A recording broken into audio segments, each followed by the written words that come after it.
Hello students, मैं आपके साथ कपिल देव कुड़ेरिया। पर्सनालिटी डेवलपमेंट की क्लास में आप सभी का स्वागत है। आज की जो क्लास है वह फर्स्ट ईयर के बच्चों के लिए है, जो फर्स्ट ईयर के स्टूडेंट हैं उनके लिए है। और आज का जो हमारा लेक्चर है वह समय प्रबंधन के ऊपर है।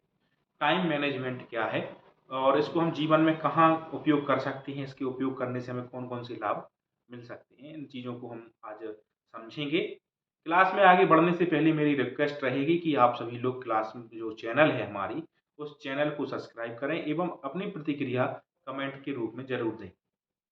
आज का जो हमारा टॉपिक है वह है समय प्रबंधन, टाइम मैनेजमेंट। समय प्रबंधन को हमें जानने से पहले हमें समय और प्रबंधन, इन दो शब्दों को जानना बहुत जरूरी है। जब हम इन दो शब्दों का अर्थ समझ लेंगे तो हमें समय प्रबंधन में क्या क्या है उस चीजों को समझने में बहुत आसानी से समझ में आएगी और हमें उसमें मदद मिलेगी। देखिए, इसमें समय प्रबंधन में दो शब्द हैं।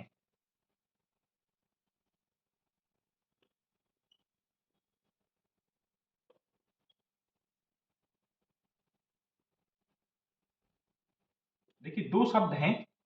पहला शब्द है समय और दूसरा शब्द है प्रबंधन। देखिए, हम पहले शब्द को समझेंगे, समय। जो समय है, इस समय शब्द को हम अपनी दिनचर्या में अनेक बार कहीं ना कहीं सुनते जरूर हैं या हम खुद बोलते हैं। आज की जो जीवन शैली है, आज समय में हम जी रहे हैं, इस जीवन शैली में लोगों के पास सब कुछ है, बस नहीं है तो वो है समय। आप सभी लोगों को अगर आप चर्चा करेंगे, किसी व्यक्ति से चर्चा करेंगे, तो वह 10 मिनट की चर्चा में 5 बार बोलेगा कि मेरे पास समय नहीं है, मेरे पास टाइम नहीं है, मेरे पास टाइम नहीं था तो मैं नहीं कर पाया। अब यदि हम उससे पूछेंगे कि आपके पास टाइम नहीं है तो आपका टाइम जाता कहाँ है, तो वो बताएगा मैं अपने टाइम का सदुपयोग ही नहीं कर पाता हूं। पता चलता है कि मैं कहीं दोस्त के पास चला गया तो उस दोस्त के पास ही मेरा दिन हो गया, या हम अपने कार्य को ही भूल जाते हैं, या हम अपने मोबाइल में ही व्यस्त रहते हैं, या एक्स वाई जेड अनेक प्रकार के अपने कारण गिनवा देगा, परंतु वो समय को सही से डिफाइन नहीं कर पाएगा। इसी प्रकार से दूसरा शब्द है प्रबंधन। देखिए, प्रबंधन का मतलब होता है किसी चीज को व्यवस्थित कर देना। जब हम किसी चीज को व्यवस्थित कर देते हैं तो वह हो जाता है उसका प्रबंधन, मतलब मैनेजमेंट। मैनेजमेंट का अर्थ होता है कब किस चीज की आवश्यकता है, कब किस चीज की आवश्यकता नहीं है, कब हमें कौन सी चीज उपयोग करनी है, यह होता है हमारा मैनेजमेंट। इस प्रकार से हम समय प्रबंधन को समझेंगे। समय जो हमारे पास प्रकृति के माध्यम से जो हमें मिल रहा है, यह बहुमूल्य है, इसका कोई मूल्य ही नहीं है। अगर हम किसी व्यक्ति से कहें कि हमें आप अपना समय दे दीजिए, तो उसका आप कोई मूल्य ही नहीं लगा सकते, क्योंकि समय जो है वह बहुमूल्य है। और सबसे बड़ी विशेषता क्या है समय की? समय जो हमें प्रकृति से मिल रहा है वह हमें समान रूप से मिल रहा है। समय में कोई भेदभाव नहीं है। जैसे कि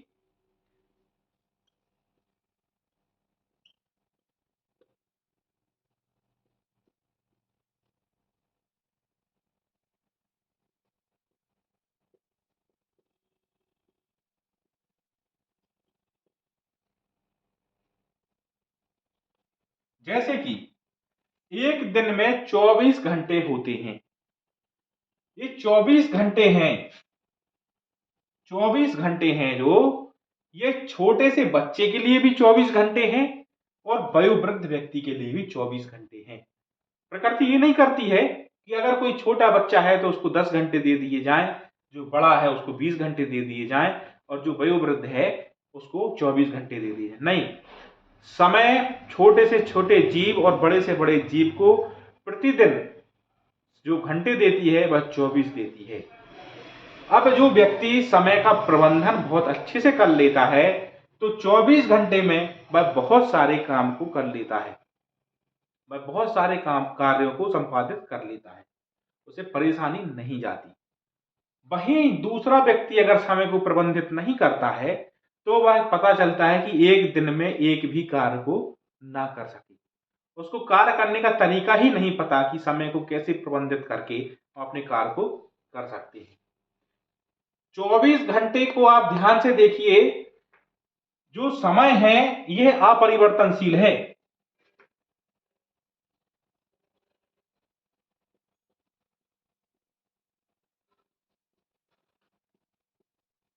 देखिए, जो समय है वो अपरिवर्तनशील है। 24 घंटे हैं, जो दिन के जो 24 घंटे हैं, ना तो इसमें कोई चीज जोड़ी जा सकती है। यदि हम सोचें कि हमारे आज के दिन में हम 25 घंटे कर लें तो हम इसे नहीं कर पाएंगे, या हम सोचें 24 घंटे में से हम किसी दिन 1 घंटा कम कर दें तो हम इसे भी नहीं कर पाएंगे, क्योंकि ना तो हम समय में कोई चीज को जोड़ सकते हैं और ना ही हम किसी चीज को घटा सकते हैं। कर सकते हैं तो वह है समय को प्रबंधित करके अपने कार्य की रूपरेखा बना करके हम अपने कार्य को संपादित कर सकते हैं। अब हम इसमें आगे देखेंगे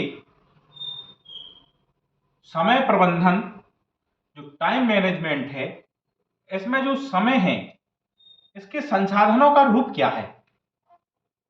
ठीक है, समय प्रबंधन में जो समय है उसके संसाधनों के रूप क्या है।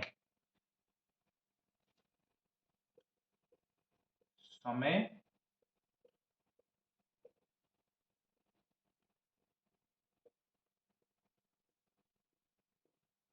संसाधन के रूप सबसे महत्वपूर्ण है। इसका जो स्वरूप है, जो रूप है समय का, जो संसाधन है समय के, उसमें सबसे महत्वपूर्ण बात क्या है, यह है, देखिए,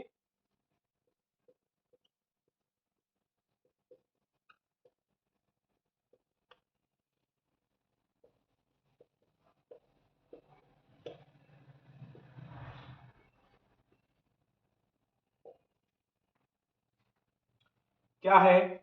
पहला है, जो स्वरूप में है इसकी विशेषता, वह है समय किसी की प्रतीक्षा नहीं करता। समय किसी भी व्यक्ति की प्रतीक्षा नहीं करता। आम आदमी होगा तो उसके लिए भी समय प्रतीक्षा नहीं करेगा, और ना ही वह किसी वीवीआईपी के लिए प्रतीक्षा करेगा। उसका जो समय है, सूर्य उदय का जो समय है, उसी समय पर वह सूर्य उदित होगा, और जब उसका सूर्य अस्त का समय है उसी समय पर वो सूर्य अस्त होगा। समय किसी के लिए भी प्रतीक्षा नहीं करता। समय का जो टाइमिंग है उसी टाइम पर वह शुरू होगा और उसी टाइम पर वो खत्म होगा। तो हमें यह बात समझनी चाहिए, समय रुकने वाला नहीं है। हमें समय के साथ में चलना है, हमें समय के साथ दौड़ना है। जो समाज में परिवर्तन देख रहे हैं, हम बहुत सी लोगों को सुनते हैं कि दो दोस्त थे, दोनों दोस्त एक साथ में अध्ययन करते थे, दोनों होशियार थे, परंतु एक दोस्त को समय की उपयोगिता का महत्व पता था, दूसरे दोस्त को समय की उपयोगिता का महत्व नहीं पता था। और एक दोस्त ने समय का सदुपयोग करके समाज में एक अलग प्रतिष्ठा पाई, वह समाज में एक अलग व्यवस्थित और एक सफल व्यक्ति बना ना। और जो दूसरा था, जिसने समय का सदुपयोग नहीं किया और वह समय के साथ नहीं चला, वह अपने में ही उलझ गया, तो हम वो उस व्यक्ति को उस तुलनात्मक दृष्टि से सफल नहीं देख पाते हैं, क्योंकि वह समय के महत्व को ही नहीं जान पाया। इसके बाद जो दूसरा बिंदु है, हम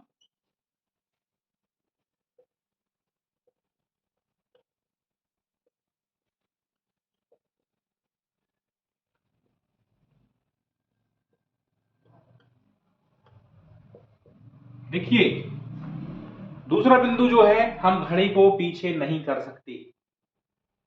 कोई भी व्यक्ति बीते हुए समय को फिर से लागू नहीं कर सकता या फिर से उस समय में नहीं पहुंच सकता। जैसे कोई बच्चा है, आज यदि वह बाल अवस्था में है, उसकी आयु 1 वर्ष है और समय बीतता चला जाएगा और वह 10 वर्ष बाद 10 वर्ष का हो जाएगा, तो हम यदि चाहें भी कि वह जो 10 वर्षीय बच्चा है वह बालक रूप में परिवर्तित हो जाए, तो वह किसी भी संसाधन या साधनों से उस पूर्व समय में नहीं पहुंचेगा। पूर्व समय की स्मरण में तो पहुंच जाएगा, स्मृतियां तो रहेंगी, पर उस अवस्था में नहीं पहुंच पाएगा।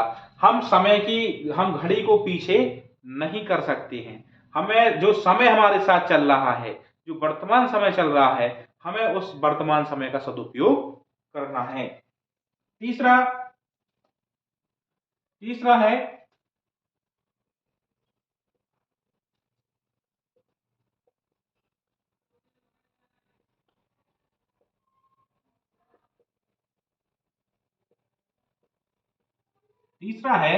समय के लिए सब बाध्य हैं। समय के लिए सब बाध्य हैं का अर्थात इस प्रकृति में, इस ब्रह्मांड में जो व्यक्ति रह रहा है, वह सभी व्यक्ति, प्रत्येक जीव, जीव जंतु और जीव जंतु वस्तुएं, जो भी इस ब्रह्मांड में उपस्थित हैं, वह सभी समय के लिए बाध्य हैं। एक समय के बाद वह वस्तु पुरानी हो जाएगी। एक बालक समय के बाद युवा हो जाएगा और युवा एक समय के बाद वृद्ध हो जाएगा। तो जो समय की घड़ी है, जो समय की गति है, वह उस गति के लिए सब लोग बाध्य हैं। उस गति में ही सभी व्यक्तियों को अपना जीवन यापन करना है। अपना जो जीवन यापन है उसको समय की सीमाओं में रह करके करना है, क्योंकि एक समय के बाद वह उस समय में मिट जाएगा, उस समय में मिल जाएगा, कालातीत हो जाएगा। इसके बाद हम देखेंगे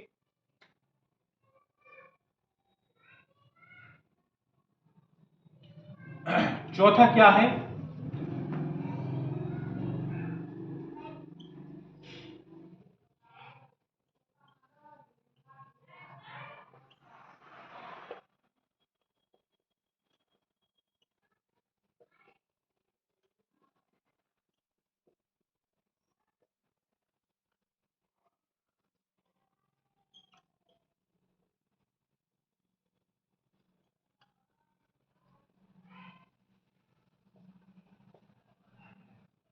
देखिए, चौथा बिंदु क्या है। समय के बारे में कोई नहीं जानता कि उसके पास कितना समय है। ऐसा दुनिया में कोई व्यक्ति है क्या, उसको पता है कि उसके पास कितना समय है? समय से मतलब उसके पास कितनी आयु है। इसका इस वाक्य को आप बहुत गहराई से समझिए। इस वाक्य को हम यदि गहराई से समझ लेंगे तो हमें समय प्रबंधन बहुत अच्छे से समझ में आ जाएगा। समय के बारे में कोई नहीं जानता कि उसके पास कितना समय है। जैसे कि कोई व्यक्ति है, उस व्यक्ति को यह जानकारी नहीं हो सकती कि उसके पास अगला क्षण है या नहीं, आज का समय है, कल का मिलता है कि नहीं, व्यक्ति सो रहा है, सो के उठता है कि नहीं। अनेक प्रकार की चीजें हैं कि किसी भी व्यक्ति को यह पता नहीं है कि अगले क्षण क्या होने वाला है। जैसे कि हमने रामायण पढ़ी होगी, सुनी होगी, देखी होगी, उसमें हम सुनते थे कि रावण को पृथ्वी से लेकर स्वर्ग तक जीना बनाने थे, परंतु वह कल के लिए टालता रहा और टालते टालते एक दिन ऐसा आया कि वही टल गए, वही श्री राम के द्वारा उनका वध हो गया और वो मर गए। बनाने में वो सक्षम था, वो बना सकता था, पृथ्वी से स्वर्ग तक वह बना सकता था, परंतु उसकी दो गलतियां कि उसने प्रत्येक काम को अगले दिन के लिए टाला और अपने आप को अजर अमर समझा, तो वह उस चीज का नुकसान हुआ कि वह उस कार्य को नहीं कर पाया।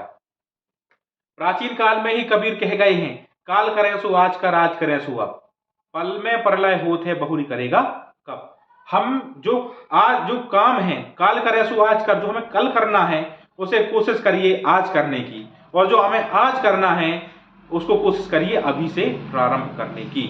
अगर हम इस सिद्धांत को अपने जीवन में लागू करते हैं तो हम अपने जीवन में बहुत सफल हो सकते हैं और आप ऐसे परिणाम को पाएंगे कि आपने कल्पना नहीं की होगी कि आप इस लक्ष्य तक या इस परिणाम तक भी पहुंच सकते हैं। इसके बाद हम जो चौथा बिंदु है, पांचवा बिंदु है, वह है बहुत महत्वपूर्ण। वह है क्या है।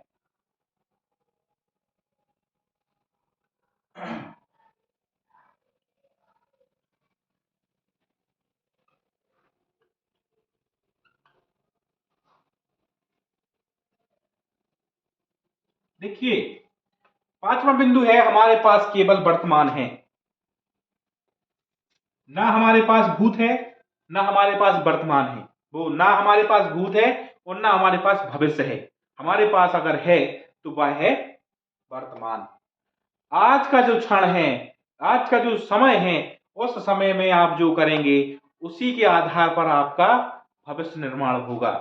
अगर आप आज का मतलब आज आप वर्तमान समय को अगर खो देंगे तो आपका भविष्य उज्जवल निर्माण नहीं होगा। जितनी भी पर्सनालिटी आप शहर में, समाज में, आसपास देख रहे हैं, जो फेल हैं पर्सनालिटी, जो अपने जीवन में फेल हैं, उन्होंने अपने वर्तमान का सदुपयोग नहीं किया, इसलिए फेल हैं। और जो सफल हैं, जो सक्सेस हैं, वह इसलिए सक्सेस हैं क्योंकि उन्होंने अपने जीवन का, वर्तमान का समय बहुत अच्छे से उपयोग किया। जो व्यक्ति अपने जीवन का, वर्तमान का सदुपयोग करते हैं, वह जीवन में सफल होते ही हैं। गारंटी है कि वह अपने जीवन में सफल होंगे। आप स्क्रीनशॉट ले लीजिए, इसके बाद हम इसके आगे के बिंदु पढ़ेंगे। चलिए इसके बाद हम देखेंगे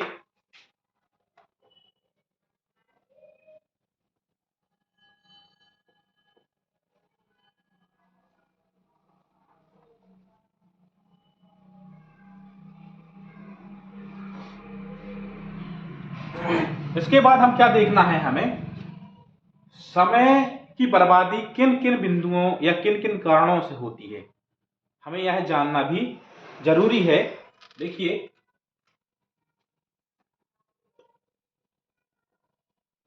समय की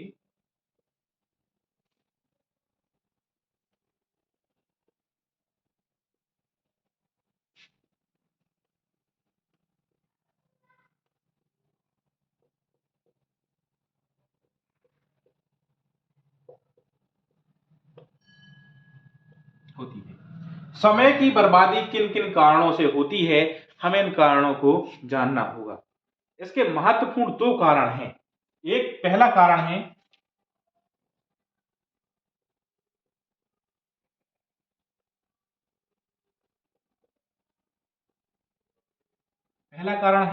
दूसरों के कारण, और दूसरा कारण है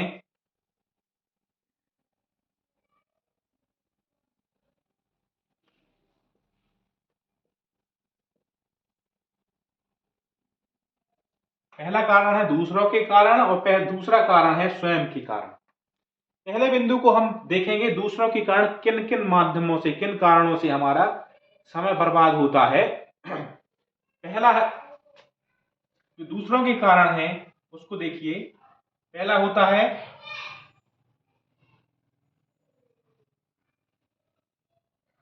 है आगंतुक के कारण होता है। आगंतुक का मतलब होता है जो हमारे यहाँ आने वाला है, हमें पता नहीं होता है। कौन हमारे घर अचानक से आ जाएगा, पता चला कि हम महत्वपूर्ण कार्य के लिए निकल ही रहे थे कि हमारे घर रिश्तेदार आ गए, और वो रिश्तेदार इतने महत्वपूर्ण थे कि हम उनको छोड़ के भी नहीं जा सकते। तो उनका जो अपना जो समय की बर्बादी जो दूसरों के कारण होती है, वह एक प्रमुख कारण है आगंतुक। कोई ऐसा परिचित या ऐसा कोई व्यक्ति जिसको आप छोड़ के नहीं जा सकते, और वह आपके समय का शोषण कर लेता है, तो इस प्रकार से एक आगंतुक हमारा कारण होगा जो समय की बर्बादी होती है, जो दूसरों के कारण होती है। इसके बाद जो दूसरा बिंदु है, ये भाई सभी लोगों को परेशान किए हुए है।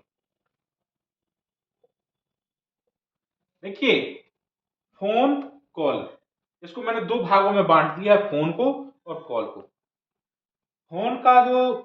फोन है जो इसमें सभी लोगों का समय बर्बाद होता है, प्रत्येक व्यक्ति का। और जब से एंड्रॉइड फोन हाथों में आ गए हैं, तब से समय का और ज्यादा ही बर्बादी होने लगी है। पता चलता है कि हम व्हाट्सएप, फेसबुक, इंस्टा और अनेक प्रकार की सोशल मीडिया प्लेटफॉर्म हैं, उन पर हम इतना समय निकाल देते हैं कि पता नहीं चलता कि हमारे 24 घंटे में से 10 घंटे कब, या 6 घंटे, 8 घंटे कब हमारे उसमें निकल जाती हैं। तो जो दूसरों के कारण होता है, वह होता है फोन, और फिर दूसरा कॉल। पता चला किसी मित्र का फोन आ गया, आपके पास कॉल आ गई, आप कॉल में ही घंटों बात कर रहे हैं। किसी बात का कोई अर्थ नहीं है, कोई महत्वपूर्ण बात नहीं है, परंतु अपनी टाइम पास करने के लिए आप अपना समय खराब करते हैं और दूसरे व्यक्ति का समय खराब करते हैं। तो आपका दूसरा कारण, जो दूसरों के कारण से समय बर्बादी होती है, उसका दूसरा कारण है फोन कॉल। इसके बाद तीसरा है प्रतीक्षा।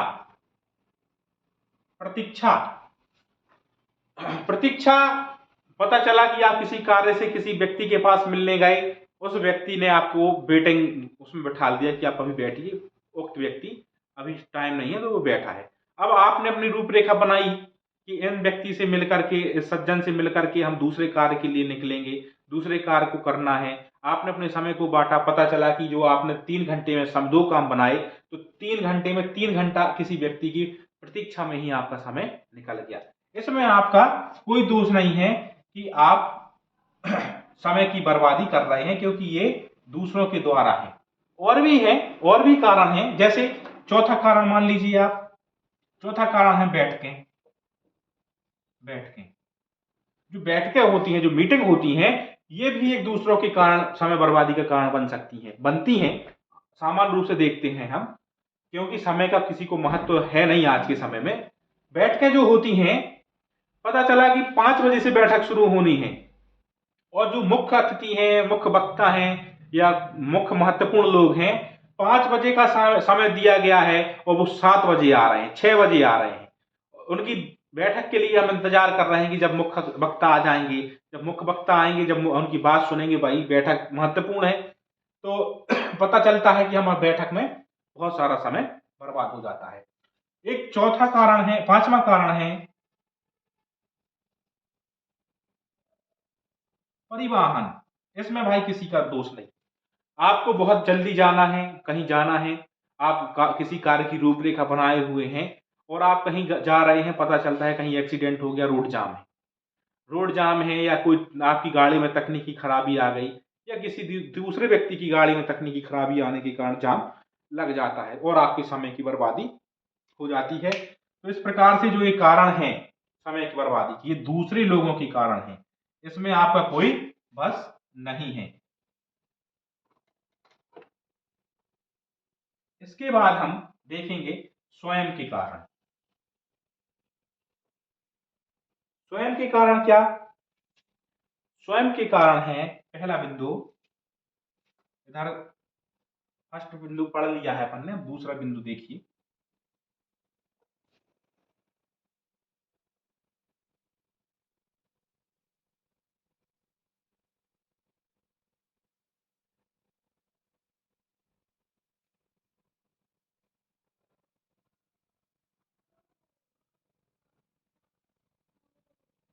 नहीं, पहला जो स्वयं के कारण है वह उसका पहला बिंदु है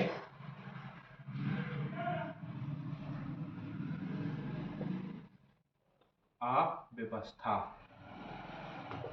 अव्यवस्था का मतलब है व्यवस्थित ना होना। जब हम अपना कोई भी कार्य को व्यवस्थित नहीं करते तो अव्यवस्था उत्पन्न होती है, तो उस कार्य को हम अनेक बार करना पड़ता है और उसमें हम समय बर्बादी करते हैं। इसको हम एक उदाहरण से समझ लेते हैं। आपकी अगर अलमारी है जिसमें आप कपड़े रखते हैं, उसमें आपके जो कपड़े हैं, उन कपड़ों को आप चाय जैसे भर देते हैं। बहुत सारे कपड़े, कपड़े ही कपड़े रखे हैं आपके, ऊपर नीचे दबे हुए, बहुत सारा सामान, किताबें भी हैं उसमें, नाना प्रकार की चीजें आपने उसमें ठूस दी, भर दी। अब आपको कोई व्हाइट कलर की शर्ट की आवश्यकता पड़ गई किसी दिन, तो आप क्या करेंगे?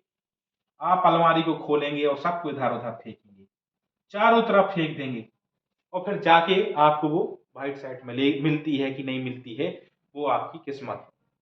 इस तरीके से जब हम अव्यवस्थित कार्य करते हैं तो हमारे समय की डबल लागत लगती है, हमें समय को ज्यादा समय देना पड़ता है उस कार्य को संपादित करने के लिए। इसी के विपरीत यदि हम इसको व्यवस्थित कर देते हैं, हम अपनी अलमारी में जो कपड़े रखते हैं और व्यवस्थित रख देते हैं, तो जब हमें जरूरत पड़ती है तो हम अलमारी खोलते हैं और व्यवस्थित होने के कारण हमें दिख जाती है कि ये फला चीज यहाँ पे रखी हुई है। इसके बाद दूसरा जो कारण है वह है विलंब, लेट। हमें 6 बजे अगर कहीं जाना है और हम 6 बजे घर से ही निकल रहे हैं, और विशेष गाड़ी की खराबी या ट्रैफिक के कारण या अनेक कोई भी कारणों के कारण आप 6 बजे ही घर से निकल रहे हैं और 6 बजे आपको उक्त जगह पर पहुंचना है, तो आप लेट होंगे ही। आपको पहले से कहीं जाने के लिए अगर आपको कहीं की रूपरेखा है, तो आपको उसको पहले से उसको कवर करना पड़ेगा। उसको आपको पहले से ही फ़ॉलो अप करना पड़ेगा। तब आप जाकर के उस चीज़ को कर पाएँगे। या हम अपने किसी आलस्य के कारण कह देते हैं कि अरे अब आज नहीं करेंगे, हम कल करेंगे। तो हम उसको लेट करते चले जाते हैं और जब हम लेट करते हैं तो हमारा समय की बर्बादी होती है। इसके बाद हम देखेंगे, इसके बाद जो हम समय प्रबंधन के अंतर्गत देखना है, वह है बेहतर समय प्रबंधन के लिए तकनीक।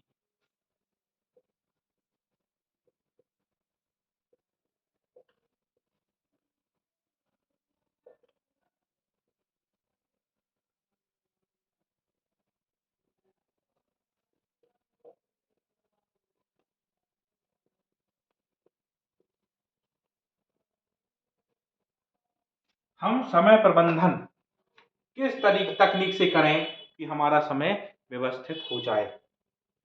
पहला हम क्या करेंगे समय प्रबंधन करने के लिए,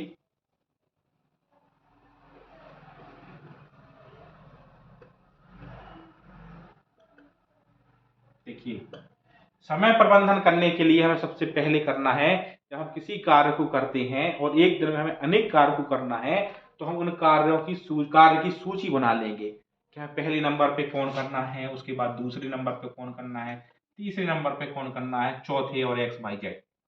कौन से नंबर पर हम जब हमारे पास कार्य की सूची होती है, तो हमें पता होता है इस कार्य को पहले करना है, इसके बाद इस कार्य को करना है, इसके बाद इस कार्य को करना है। और इसके कारण हम ना तो कार्य को भूलते हैं और हमारे 24 घंटे में हम अपने बहुत सारे कार्यों को संपादित कर लेते हैं। इसके बाद दूसरी जो चीज है, जो दूसरा वो है बिंदु,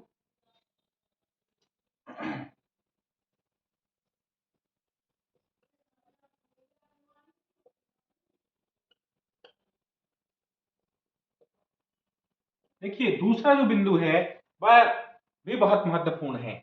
आपको कार्य का वर्गीकरण करना बहुत जरूरी है।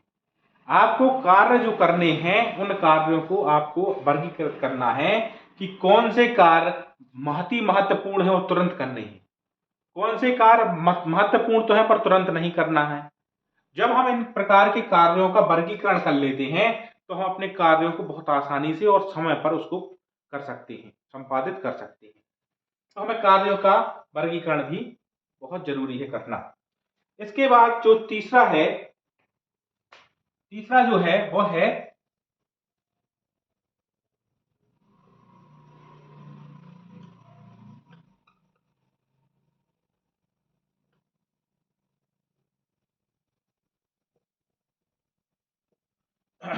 अब इसके बाद जो वो है तीसरा बिंदु, वो है दैनिक कार्यों की समीक्षा। दैनिक कार्यों की समीक्षा से अर्थ है कि जो आप प्रतिदिन काम कर रहे हैं उसका आपको मूल्यांकन करना। आप जब उसका मूल्यांकन करते हैं कि हमने दिन में कौन सा काम को किस तरीके से किया और किस कार्य में हमने कितना समय दिया, जब हम इस चीज का मूल्यांकन करते हैं तो हम आगे के कार्य में किस तरीके से समय को बचा सकते हैं, इस चीज का हमें ज्ञान हो जाता है। और चौथा है,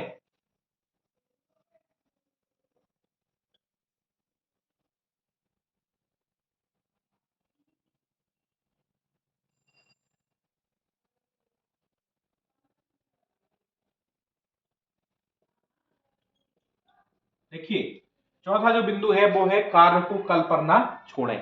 आप किसी भी कार्य को कर रहे हैं और आप करने में सक्षम हैं और कर सकते हैं, तो आप उस कार्य को तुरंत कर दीजिए, उसी समय में उसी डेट में आप उस कार्य को कर दीजिए। अगर आप उस कार्य को कल के ऊपर छोड़ते हैं, तो आप उस कार्य को अपने समय प्रबंधन को बहुत गड़बड़ कर रहे हैं। आप समय का सदुपयोग नहीं कर रहे हैं, क्योंकि आपके पास समय होते हुए भी आप कार्य को कल के लिए छोड़ रहे हैं। कल का मतलब है अगर आपकी परिस्थितियां बिगड़ गई या आपका स्वास्थ्य गड़बड़ हो गया या आपके साथ कोई घटना घट जाती है, तो आप उस कार्य को कर नहीं पाते हैं, तो वो काम आपका लेट होता चला जाता है और उस काम को आप कर ही नहीं पाते हैं। इसलिए आप कार्य को किसी भी कार्य को आप कल पर ना छोड़ें। आप स्क्रीनशॉट ले सकते हैं। चलिए,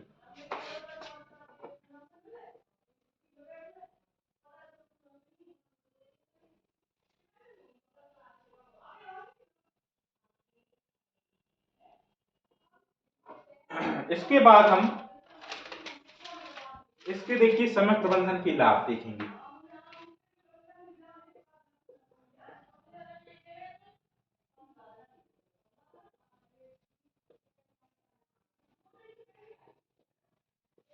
समय प्रबंधन के कौन कौन से लाभ होते हैं, अब हम उस पक्ष को जानेंगे।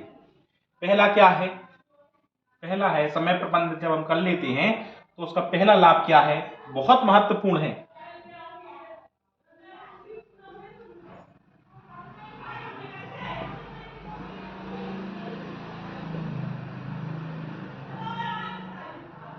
देखिए, जब हम समय का प्रबंधन करके कार्य को करते हैं तो हमें तनाव कम होता है। तनाव हमें कब होता है? जब हम अपने कार्य को व्यवस्थित नहीं करते, हम अपने कार्य में अच्छे से सफल नहीं होते तो हमें तनाव होता है। और जब हम समय का सदुपयोग करके अपने कार्य को सफल बना लेते हैं तो हमें तनाव नहीं होगा। जीवन का मूल मंत्र है, जो समय प्रबंधन का प्रयोग करते हैं तो वह व्यक्ति तनाव से मुक्त होते हैं, और जो व्यक्ति समय का सदुपयोग नहीं करते वह तनावग्रसित रहते हैं। इसके बाद जो दूसरा लाभ है वह लाभ है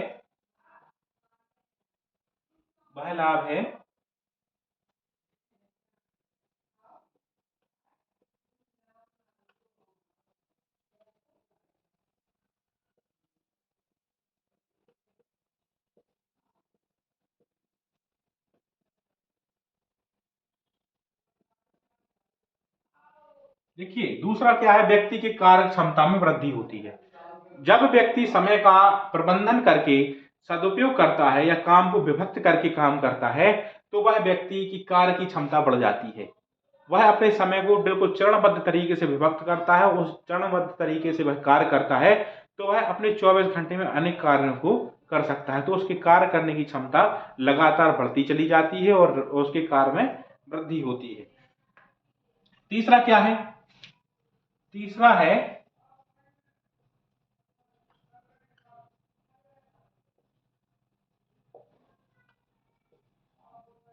उत्पादकता में वृद्धि। अगर जो आप दूसरे नंबर पर पढ़ा है आपने क्षमता में वृद्धि, उससे मिलता जुलता ही आपका उत्पादकता में वृद्धि है। उत्पादकता से मतलब कि जो वो कर सकता है उसको और अधिक करे। कोई व्यक्ति अगर समय में 10 काम करता है 24 घंटे में और वह व्यवस्थित रूप से समय का सही से उपयोग करता है तो वो 24 घंटे में 10, किसे 11, 11 से 12, 12 से 13, इस प्रकार से वह अनेक कार्यों को संपादित कर सकता है क्षमता के अंदर रह करके। तो उसकी उत्पादकता में वृद्धि हो जाती है। और चौथा है ऊर्जा का संरक्षण। ऊर्जा का संरक्षण, जो व्यक्ति समय का सही से उपयोग करता है तो उसकी ऊर्जा स्वाभाविक सी है, जो व्यक्ति समय का सही से उपयोग करेगा तो उसकी ऊर्जा बचेगी, उसकी ऊर्जा अनावश्यक के कार्यों में खर्च नहीं होगी। वह अपने कार्य को बहुत अच्छे से करेगा और कम थकान के साथ में उस कार्य को करेगा। जो व्यक्ति समय का सदुपयोग नहीं करते, जो मैनेजमेंट नहीं करते, उन व्यक्तियों को लगातार थकान बनी रहती है और उनकी ऊर्जा अनावश्यक के कार्यों में क्षय होती चली जाती है। इसलिए जो व्यक्ति समय का प्रबंधन करके काम करते हैं उसकी प्रमुख लाभ है कि उसकी ऊर्जा का संरक्षण होता है, उसकी जो एनर्जी है वह एनर्जी सेव होती है। इस प्रकार से हम समय के प्रबंधन से अनेक प्रकार के लाभ हासिल कर सकते हैं। जो व्यक्ति समय प्रबंधन का उपयोग करता है वह व्यक्ति जीवन में सफल होता है, और जो व्यक्ति समय का प्रबंधन नहीं करता है, जो समय की सदुपयोग नहीं अपनाता है, वह व्यक्ति जीवन में सफल नहीं हो पाता है। समाज में, इतिहास में हम जितने भी पर्सनालिटियों के बारे में पढ़ते हैं या देखते हैं या सुनते हैं, वह सभी व्यक्ति समय का प्रबंधन अपने जीवन में जरूर करते हैं। आप किसी भी सफल व्यक्ति को अव्यवस्थित नहीं देखेंगे। उसके जीवन में समय का जो टाइम मैनेजमेंट है वो बहुत बारीकी से होगा, और जो व्यक्ति आप फेल देख रहे हैं समाज में, वह व्यक्ति समय का सदुपयोग न करने के कारण फेल हो जाते हैं। इसी प्रकार से इस जो आज का टॉपिक था, आज का ये टॉपिक पूरा हो गया है। आपके जो क्वेश्चन होंगे आप कमेंट्स में ज़रूर पूछिएगा। इसके बाद हम जो टॉपिक लेके आएंगे वो आपका सेकेंड ईयर का वीडियो लेकर के आएंगे। और जो आपके सिलेबस में जो टॉपिक हैं उस टॉपिकों में से हम एक एक टॉपिक करके क्रमशः आपके साथ वीडियो लेकर के आएंगे। आप लोगों से मेरी फिर से रिक्वेस्ट है कि आप चैनल को सब्सक्राइब जरूर करें और आप अपनी प्रतिक्रिया कमेंट में जरूर दें। Thank you. आप लोगों का दिन शुभ हो।